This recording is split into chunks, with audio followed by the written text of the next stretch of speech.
Former FBI Director Jim Comey due back on Capitol Hill tomorrow, expected to face another round of questioning behind closed doors. Joining me right now in an exclusive interview is California Republican Congressman Darrell Issa. He sits on the House Judiciary and Oversight and Government Reform Committees. And Congressman, it's always a pleasure to see you. Thanks so much for being here.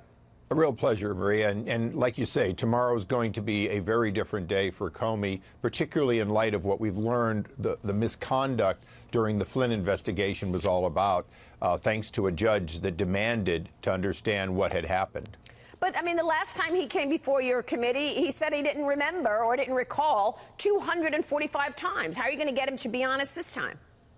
Well, he made a comment not long ago that they never would have gotten Flynn in a more organized administration. And now that Judge Sullivan has made it pretty clear that they, in layman's terms, violated his Miranda rights, tricked him into not having a lawyer when, in fact, he was not only a suspect but a target, and they had transcripts.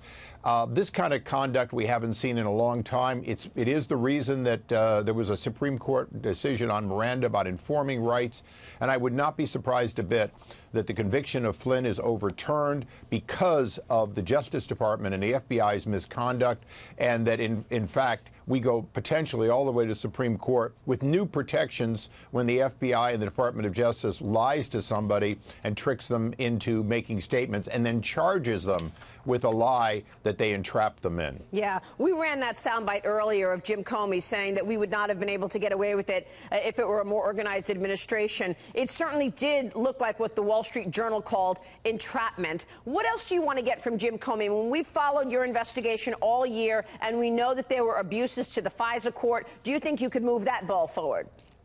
I think we will, particularly this post-dating of 302, in other words, making documents sort of morph into what they want them to rather than writing them and having them be a historic document. But certainly the FISA abuse, we're going to learn more and more. Ultimately, for the first time ever, I believe, in the next Congress, the Senate might actually have to go to a federal judge and say, let's talk about the lies you were told, because we're getting stonewalled by this Department of Justice. But tomorrow's a big day to at least ask some very specific questions on new revelations and things that we didn't get to because Comey very carefully put a hard stop in that allowed him to get out and take a breather. All right, so you've got Jim Comey, Loretta Lynch next week as well. And what's the potential of Rod Rosenstein testifying? Well, I talked to Chairman Goodlatte. He is still working on it. I think certainly Rosenstein would like to avoid it, but I think we'll get him. Congressman, it's good to see you this morning. We'll be watching the developments tomorrow and all week. Thank you so much.